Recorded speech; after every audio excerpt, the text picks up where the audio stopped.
everyone, Arcane Strix here, welcome to my channel. Today we are showcasing our journey into Mythic Rank in MTG Arena. This is the first time I have achieved this rank on Arena. I have played Magic for many years now, though I've been away from Arena specifically for a little bit. I decided to check it out again with the release of the Final Fantasy set.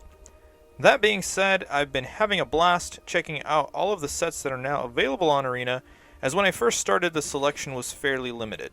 I did a couple of drafts for the Final Fantasy set, and then once I had my fill of that, I decided to check out the constructed matches. Specifically the Timeless format. What I like about that format is that you can use any of the cards that you've obtained on Arena previously. Initially I started with a green-white deck that revolved around an infinite combo of Squirrels with Heliod and Scurryoak for the combo. Perhaps I will showcase that at some point on my channel, as it was really fun just making a ton of Squirrels and swinging in for the win. However, I found that the deck was a little clunky when it came to winning ranked games, and it really only got me so far. Eventually I decided to try an iteration of the Boros Energy deck. This deck revolves around the Guide of Souls, which is a 1/2 that produces energy and life every time one of your creatures enters the battlefield. You can also add counters to them and make them flying for a 1/2 punch that is very hard to deal with for a lot of decks. You also have various other creatures that get you lots of tokens to go wide and keep gaining life and energy as well. I also decided to include 3 copies of the One Ring, as what I found is that the deck can run out of steam once you're out of cards in hand. In our first match, you can see that we've decided to keep a hand with 3 lands. That's always a good start. We have our Guide of Souls, we have our Amped Raptor, a Galvanic Discharge, and Voice of the Blessed. The Voice of the Blessed gets really big every time you gain life, so it was an excellent addition to this deck. It can get ginormous with all the life gain, and eventually gains Flying, Vigilance, and Indestructible as well. The main con is that it requires double white to be able to cast it, which, with all the splash colors I had in this deck, mainly black and a bit of green, though that was primarily due to the lands that I had available in my collection. Once I get more rare wild cards, I'll be able to fix the mana base a little bit more. As you can see there, the Guide of Souls gave us enough energy to be able to make it a flying 3/4 by turn 2. Definitely a threat that our opponent needs to deal with one way or another, or it can just keep gaining us life, energy, and hitting over the top of his ground creatures. Though it looks like the opponent then Demonic Tutors and doesn't really find a way to deal with the board state and decides to scoop. So GG's to our opponent. And now on to our next match. Opening hand seems to have Leyline of the Void, Soul Warden, Lightning Bolt, and Ragavan, as well as the One Ring. One of the spice picks I added to this deck was Leyline of the Void. I kept running into these decks that would get a lot of creatures free out of their graveyard on like turn 1 or 2. Very difficult to deal with, to have a bunch of 3/1s, 3/3s, you know, a 3/2 that's flying. You're basically dead by turn 1 or 2. So this was the best way I found to deal with it. Now here we can also see the power of having Ragavan in your deck. He was able to hit and get a token. Very powerful, as it was able to get me the white mana I needed to cast the Soul Warden and establish myself a little bit more on the board. Then opponent casts Sheoldred's Edict, and it's a tough choice, but I decided that Soul Warden wasn't as important right now. I needed mana fixing. I was missing a white. Luckily I got white-red with my next land, and hitting again with the Ragavan. And now I was able to actually steal his copy of the One Ring, which is kind of funny. Also using that extra mana from the Ragavan. And looks like the One Ring got us the One Ring. So I guess I've collected 3 now.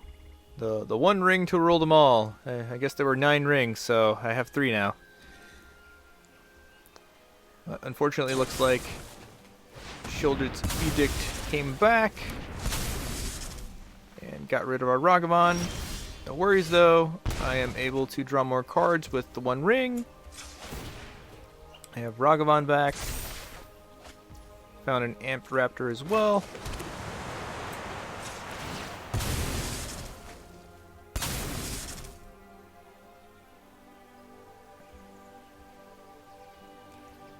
Looks like I was just deciding what to do with the land for a second there, and Amped Raptor comes in. Amped Raptor is great. A lot of times it will find you a good threat. Sometimes it'll just find you a second Amped Raptor, which what I figured out is that when that happens, you only get energy with the second Raptor. You don't get to fetch again. You only get to cast whatever you find with the Raptor if you cast it from your hand.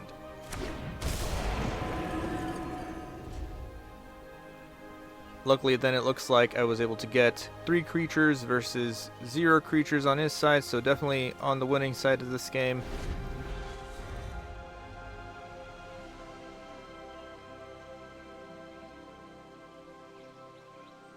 So then we see, Dark Ritual. I never like seeing Dark Ritual because it always means something bad's about to happen. Alright, then we get Shieldred. Shieldred's also very bad for our deck at this point, especially with all the extra cards that we're drawing. So I have 2 lightning bolts. I'm going to go ahead and use them and hit Shieldred with both of them. Because why not, right?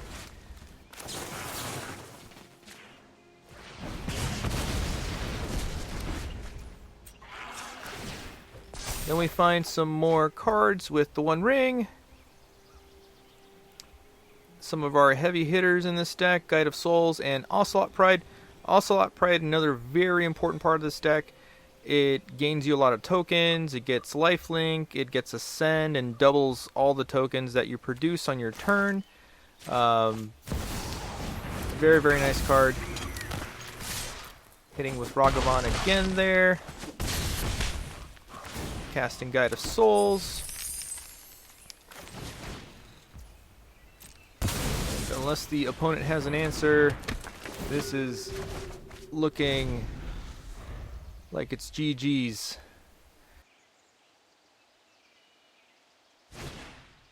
Cast Phyrexian Arena. I get dinged by the One Ring, and he decides to scoop. GG's to my opponent. And with that, for the first time ever, rank up to Mythic. Woohoo!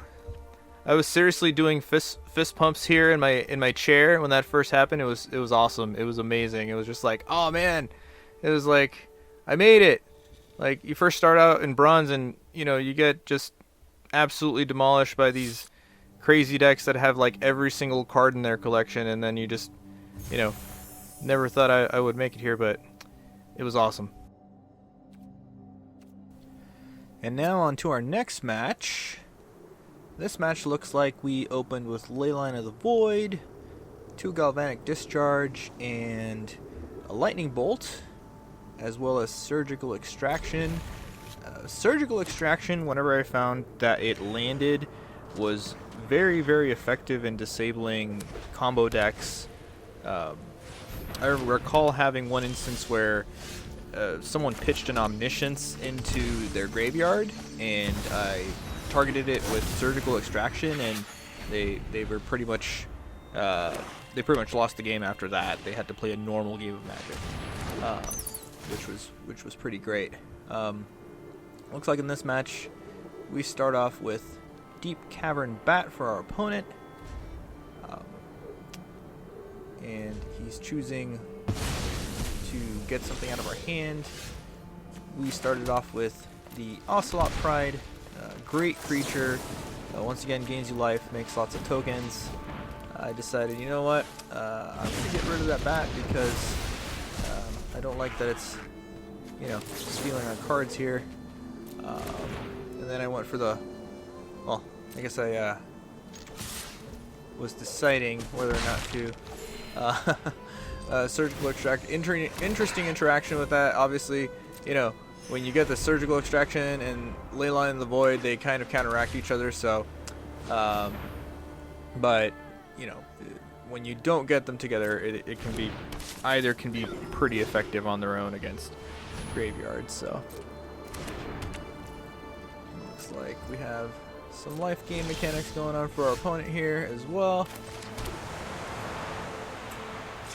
Mind you, this was the first game after hitting Mythic that I played. So here, went for the Sacred Foundry. Trying to just clear the board. Lightning Bolt the rabbit. And swinging in to get some life and more tokens. Seems like a solid plan, right? Gaining some health with those Authority of the Console. It's a little annoying that all your new creatures come in tapped though, so but unfortunately don't have anything to remove those enchantments here. And good old Ragavan again. Like I decided to hard cast it.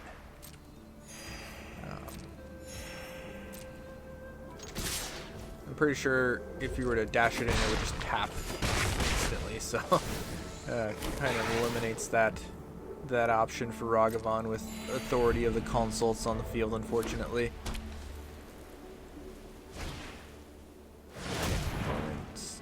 Casting Starscape Cleric. Creature can't block, but it has Offspring. Looks like he's just trying to make some blockers. Decided to try to clear the board a little bit.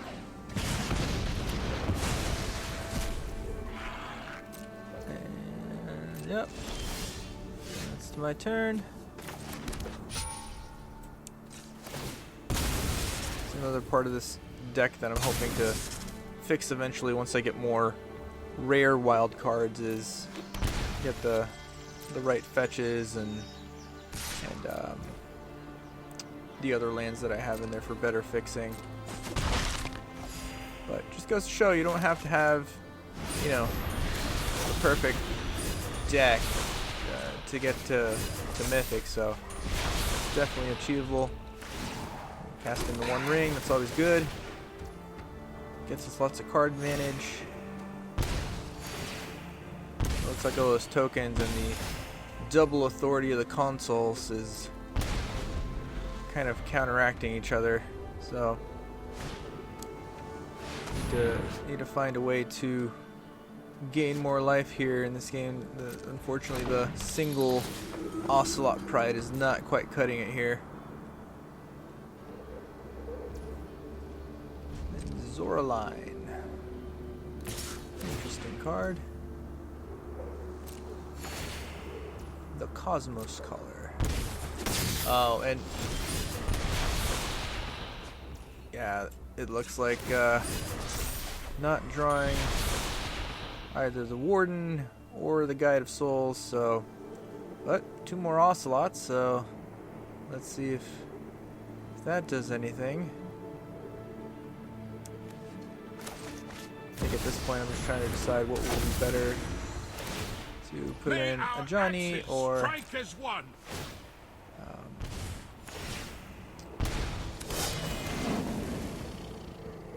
yep, just gaining more life on our opponent's end, which is not good for me. Slowly dying to my own creatures coming out on the board, so that's no good.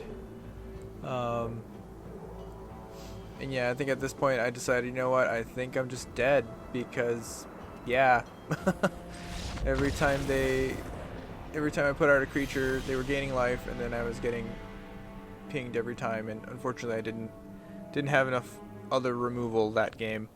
So GG's to my opponent.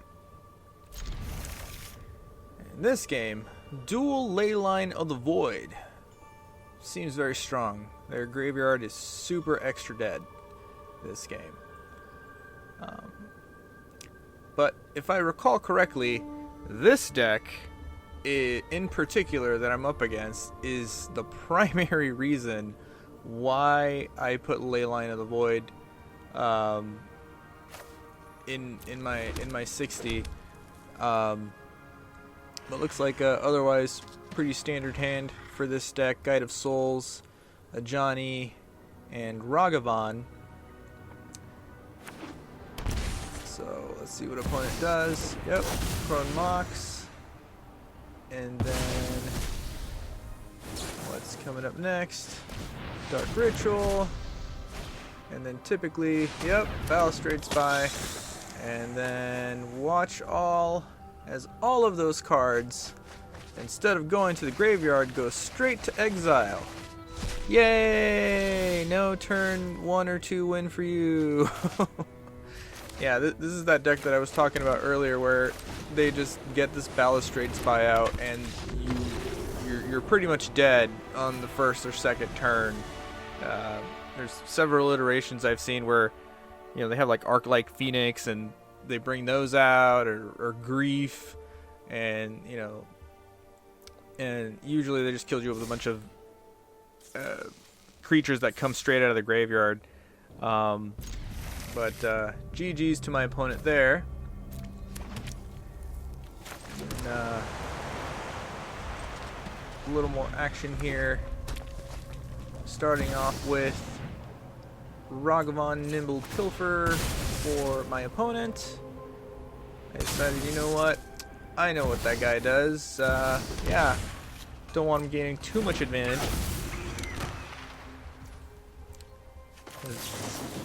Not only does he steal cards, but gives them extra mana to cast anything in their hand. So it's really a 1-2 punch. And, otherwise, pretty slow hand I have here.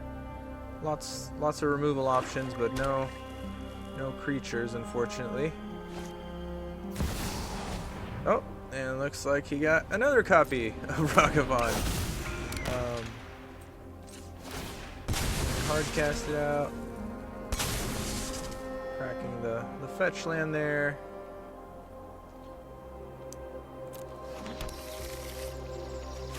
And, yep, deciding, okay, I guess we're removing this one as well, because no card advantage for you. And then looks like we draw an Ocelot Pride. Always good to see. Awesome cat creature. Has won me many games this season, but oh no. This card has always given me a rough time, especially since a lot of my creatures are very, you know, very small, like 1/1s, 1/2s, so anytime Orcish Bowmasters come out, usually something dies.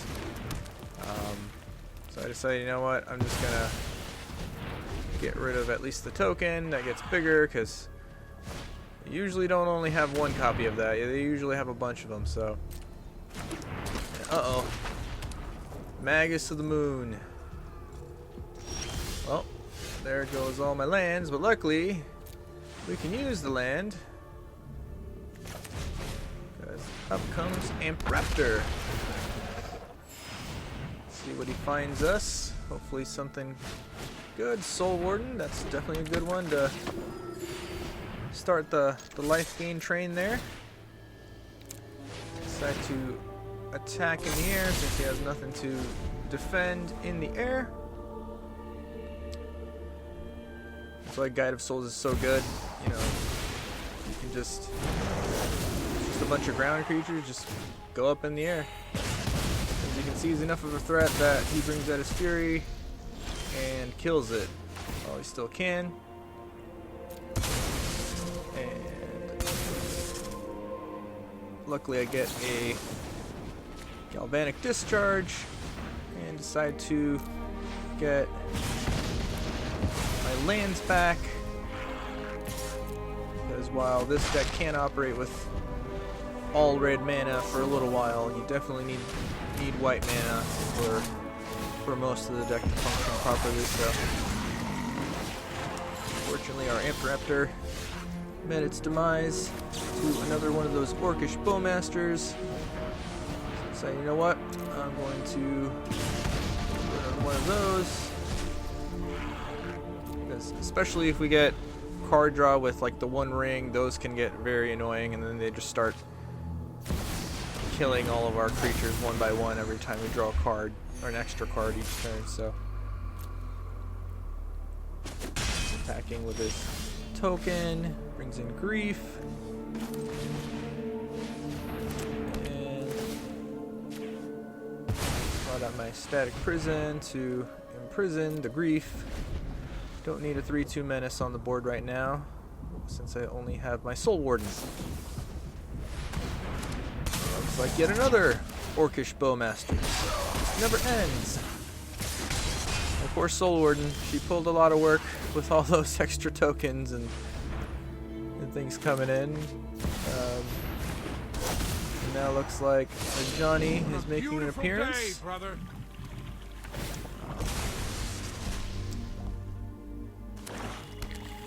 He'll provide some blocking, and then opponent brings out Fury once again, and unfortunately dispatches both of my creatures, leaving the Orcish Bowmasters to swing freely. Brought in my Ocelot Pride.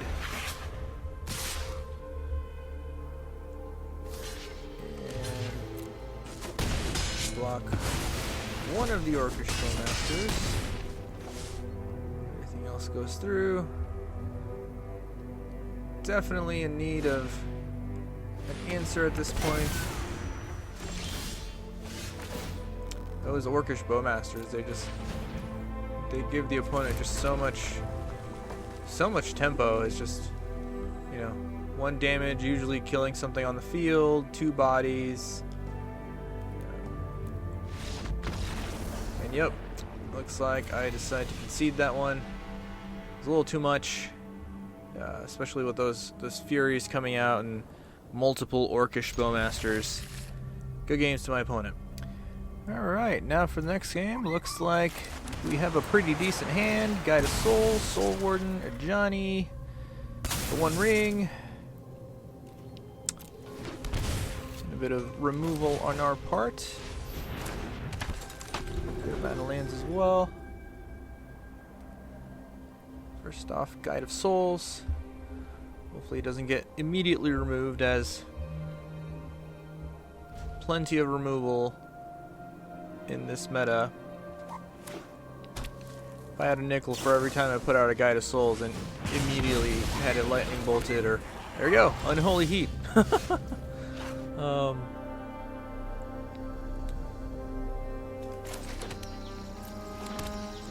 Sometimes when you have 2 or you have Soul Warden, sometimes I'll put out the Warden first, but it just depends on what kind of deck they're running. If they're running a creature deck, then putting Warden can give you a lot of value as well, because, you know, you just start gaining life every time one of their creatures comes in, so it's really just kind of dependent on their deck. This was a very interesting deck. I'd never seen this creature before. It's a very, very interesting mechanic that it had.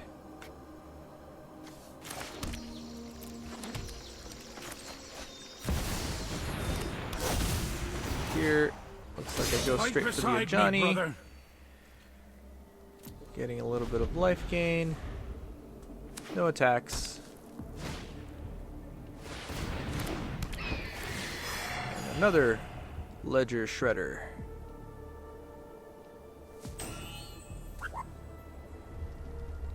Let's see what opponent decides to do. Will he kill my Ajani? Will he let him live? Stay tuned. Oh, here comes Lightning Bolt, right on cue.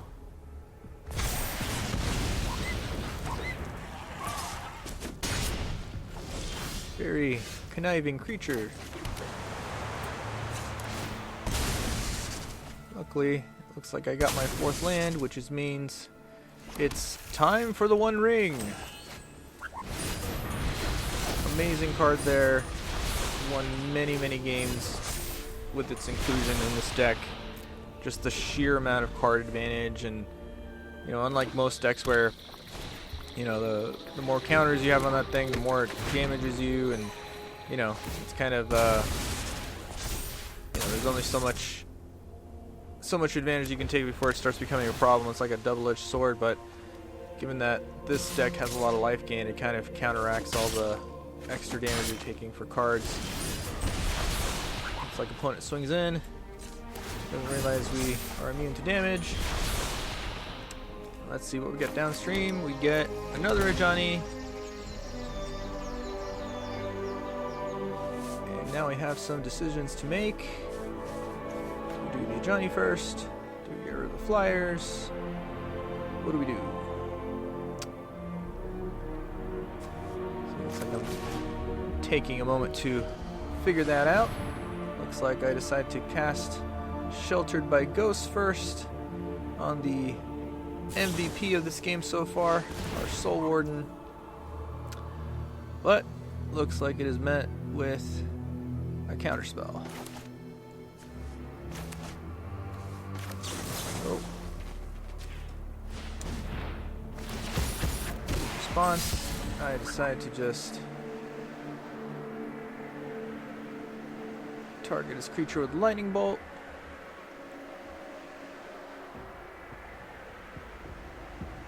And looks like the bird connives again.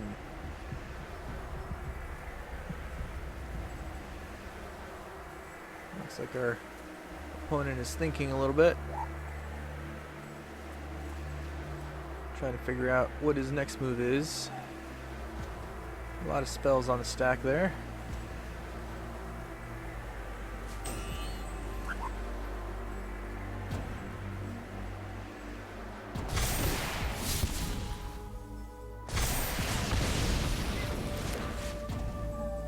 Alright. Lightning Bolt goes through.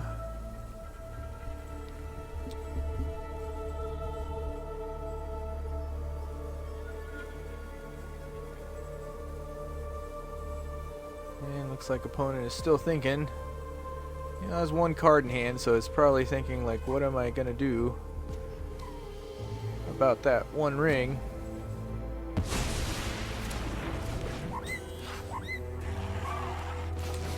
And counter goes through.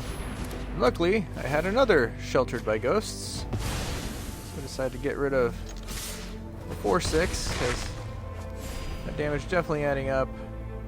Going for the attacks.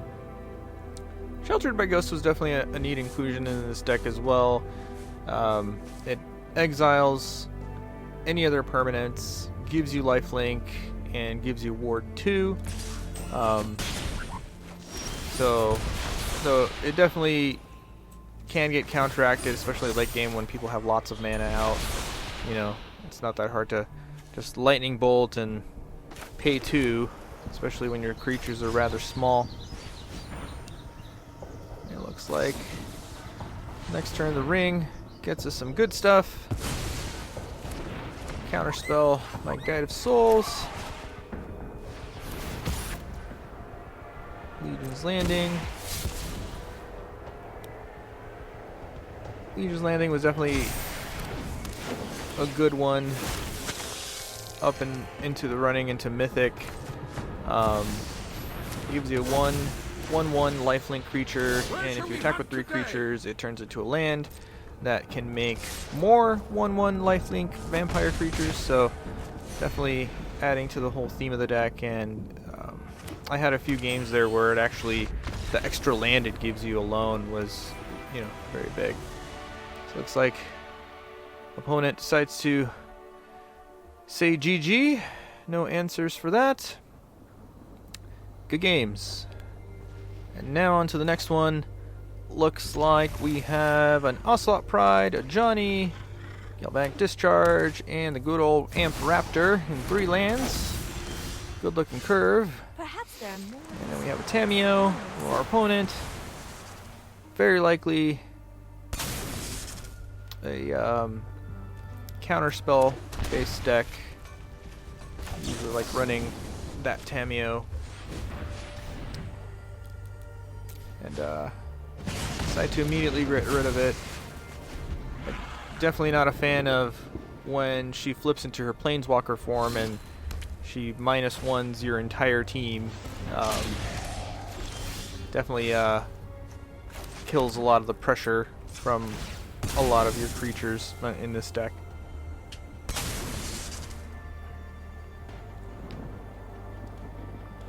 Getting some land here.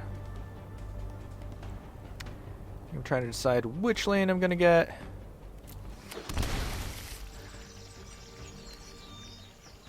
And looks like first out is the Ajani. A beautiful day, brother.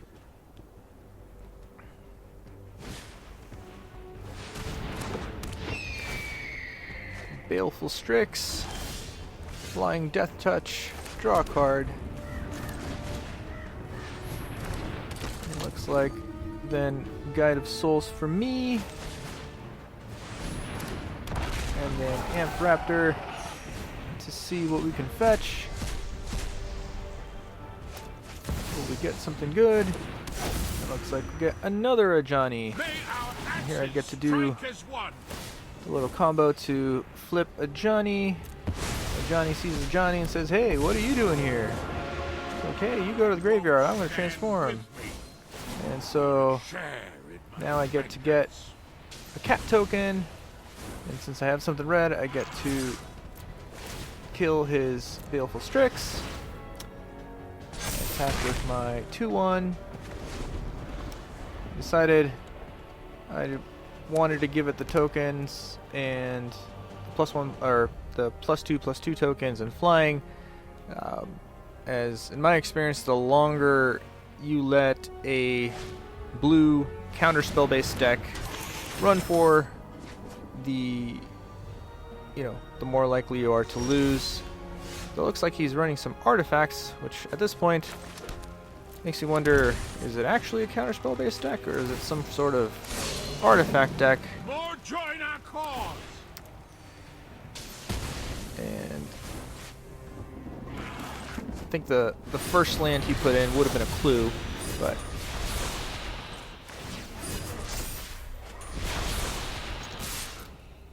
if it was a counterspell deck, at this point I'm pretty sure we have a pretty good amount of advantage, unless he has some sort of board wipe, which has happened before. I recall one game in my run up to Mythic where my opponent held at 1 life, wiped my board, got to fairy out, and unfortunately he just kept counterspelling every single thing that I was getting. I didn't have the One Ring out, and didn't get a single lightning bolt and lost the game. It looks like our opponent here decides to quit. GG's to our opponent. And on to the next one. Looks like we have all fire here. Galvanic Discharge, Lightning Bolt, Ragavan, and Amped Raptor. And 2 lands. Really decent starting hand. So first off, Stomping Ground for the Ragavan. Hopefully he does not get instantly thrown off the board. We see a tap land. That's good news for us. Means we get to attack with our Ragavan. I always like to wait before putting out a land. In this case I only have 1, but usually if I have more, just in case I get to steal something from them. In this case, we have Psychic Frog as an option. Unfortunately, I do not have both sources that it would need to be casted, so I decided to go for Guide of Souls. And pass the turn. Opponent goes for a Faithless Looting.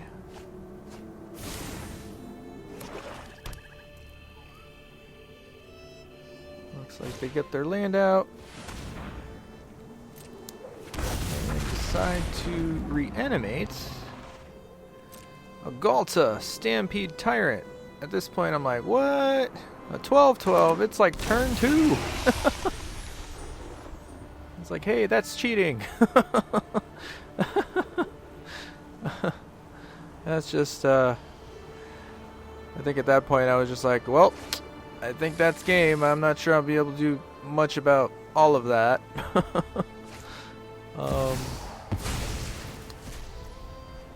And then looks like he puts out a Griefed Boot.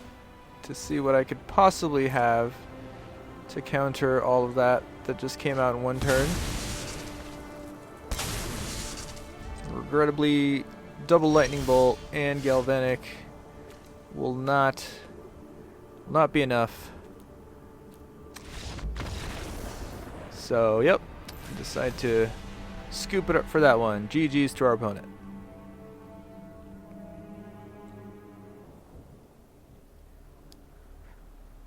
And now on to the next one. Looks like we open up with a Leyline of the Void, Lightning Bolt, Ragavan, Voice of Victory, and Voice of the Blessed. We put out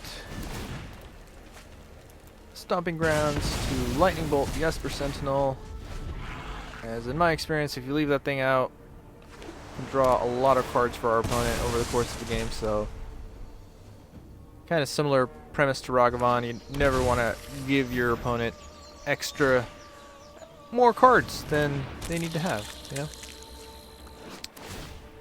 Looks like opponent brings out a Haywire Might, and they immediately decide to get rid of our Leyline. We're not a fan. Now we get to put out Ragavan. I decided to dash it out just to see what I could find. Unfortunately, unable to cast what I found, but at least we got ourselves a treasure token. And the nice thing about that is if I were to miss my next land drop, at least I'd have something to, you know, a little bit more mana to help with the curve there. So we get a Soul Warden and an Ocelot Pride of their own, along with a Giver of Runes. Haven't seen that one in a while. Alright, and looks like now we have some decisions to make, as our opponent just very rapidly in short fire fashion has 4 creatures on the board, so looks like we decide to Lightning Bolt their Ocelot Pride. Definitely a good move to eliminate any future life gain or tokens, and then followed by the Soul Warden, as we very well know how much life that card can gain you over the course of the game. Ragavan gets hard casted out.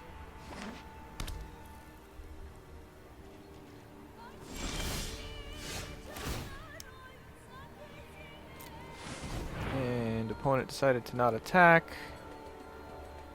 Got a Lightning Bolt, but I decide to go for Voice of Victory. Mainly decided to add that one against a lot of blue decks because it effectively prevents them from countering your spells, which is, you know, definitely a plus against them. And get Thought Seized.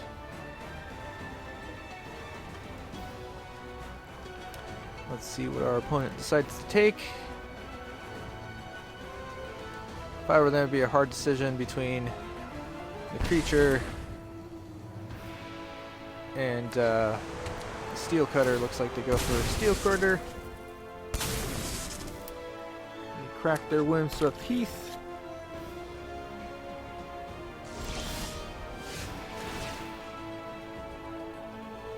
And now we find the One Ring.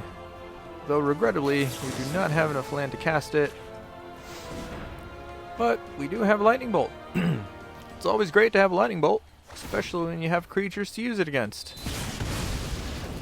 Like Giver of Runes.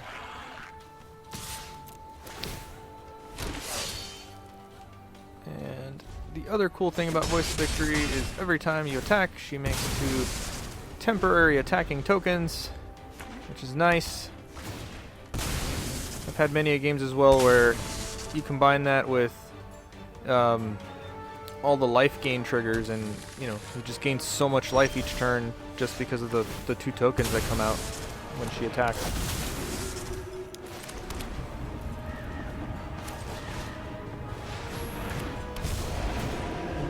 Voice of the Blessed. I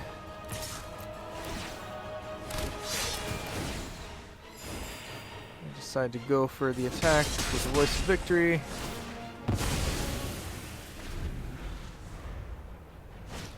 I really only effectively do 1 damage because their Soul Warden gains them life every time I put out those tokens, but hey, at least 1 damage is better than no damage, right?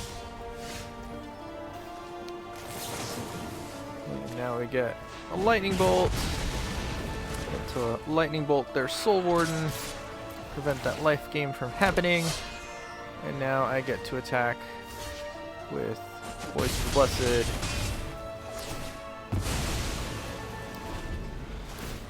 And Voice of Victory as well. And now we have a clear board, which that's always nice.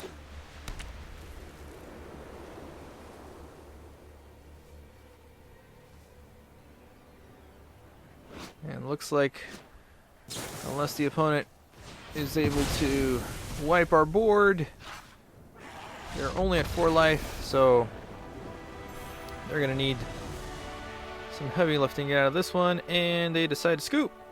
Good games to our opponent there.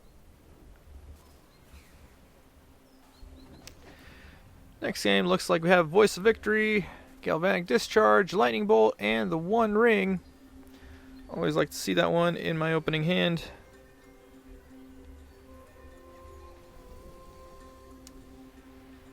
Looks like opponent is deciding whether or not to keep their 7 cards or mulligan.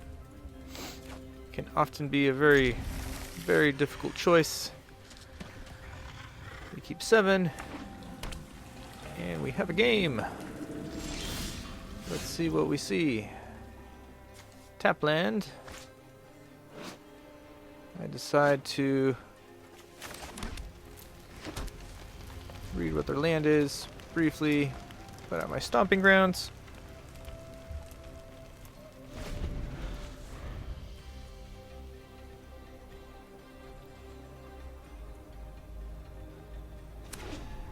And now it's opponent's turn. I guess he's trying to figure out what his next move is. Must not have a good 1-drop play.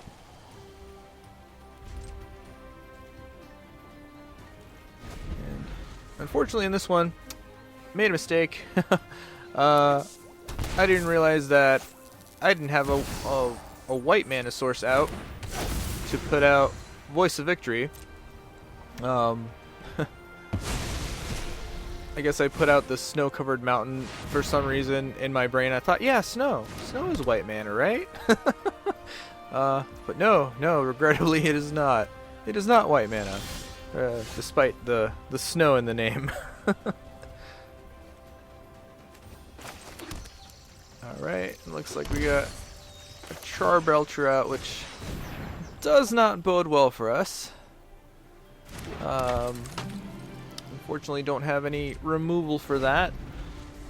So, we'll see if we get to live one more turn. I have a feeling we don't. So let's see what happened. Yep. Minus 32 damage. Ouch. Well, GG's to my opponent.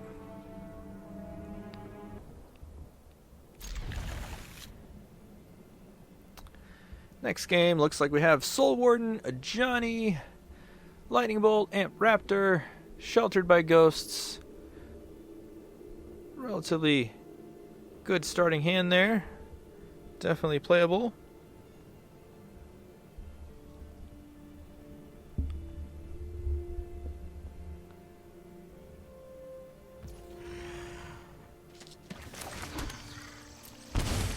Alright, and looks like first up we are putting out our Soul Warden.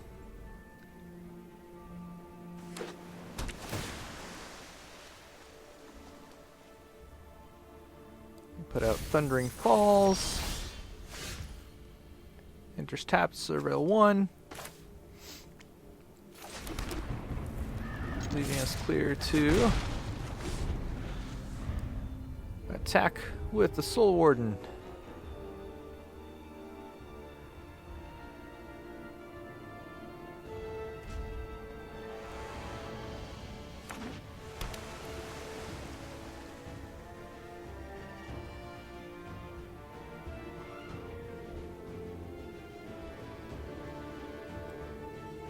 Looks like they have 2 men out. Not sure why they're taking so long. Must be making some hard decisions. But hey, it happens. Sometimes it's like, hey, I have 2 really good things to do. Or not. Alright. And speaking of decisions, looks like I decided to go for Amped Raptor.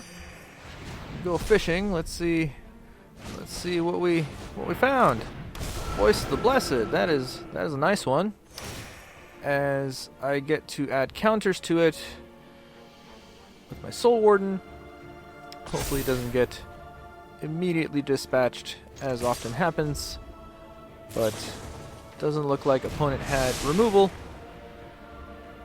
However, they are digging for cards. So get to attack again with the Soul Warden.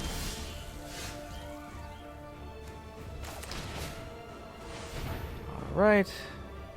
Next turn, Ocelot Pride and Guide of Souls comes out first.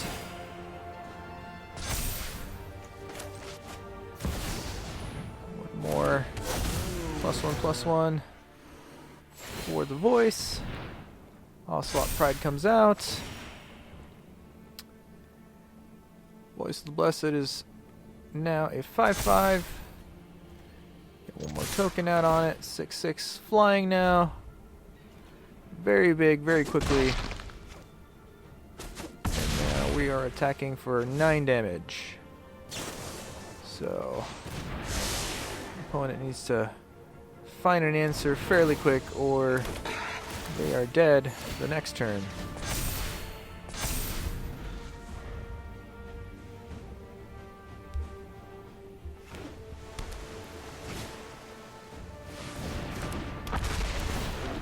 It's like they pull an Amped Raptor of their own.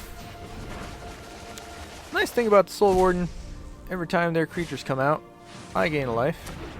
Unfortunately for me, this was a Thassa's Oracle deck, which, yep, immediately lose for me, regardless of my board state. GG's to my opponent.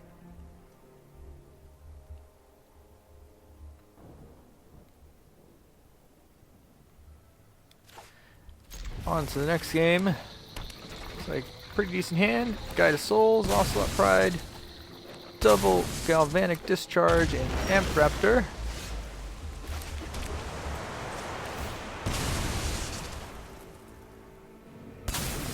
Crack the Windswept Heath.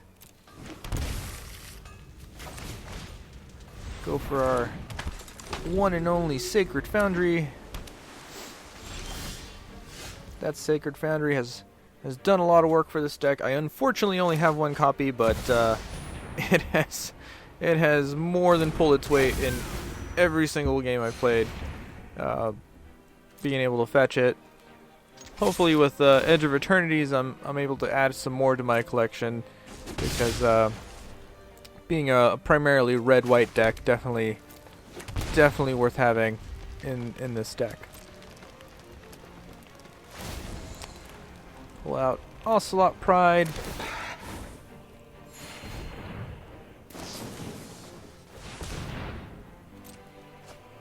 Looks like opponent goes for a Growth Spiral.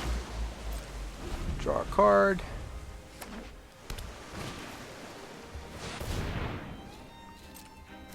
And then Wilderness Reclamation. Haven't seen that one in a while. Remember, that card got really big more than a few standards ago with that Teferi deck, and gosh, I'm forgetting the name of the card, but you essentially get to take multiple turns and you just fog your opponent over and over, and then eventually you just get a Teferi that gets to exile all their stuff, and very, very grindy deck. Alright, looks like We get double amped raptor. We get to make the kitty fly. And looks like we are close to reaching critical mass of creatures on our side of things. Still not sure what our opponent's trying to do. Oh, Hydroid Krasis. We have a Krasis of Hydroid Krasis. Looks like it's a 4/4. Fortunately, we have a pretty good amount of removal in our hand, so should be able to take care of that next turn. And this is just the power of this deck. Despite being on only 2 lands, just look how much power is on the board on our side here. Incredibly, looks like opponent decides to go for explosion. I decide to respond in kind against their Krasis.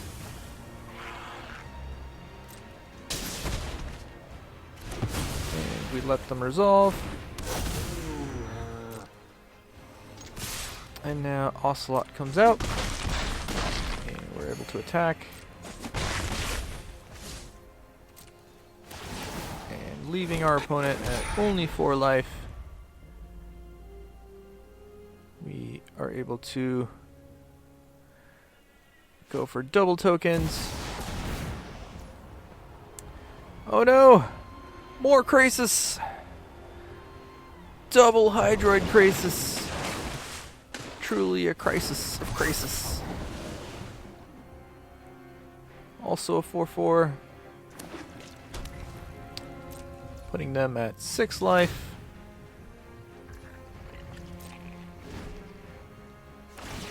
But fortunately for me, still have that other Galvanic, so unless they have a counterspell, should be able to take it out or just by sheer numbers. And yep, looks like opponent doesn't have an answer. Good games to our opponent. That is all for now. Thank you for watching. Don't forget to like and subscribe if you liked my content. Leave a comment if you'd like to see more videos just like this one. Until next time, amigos.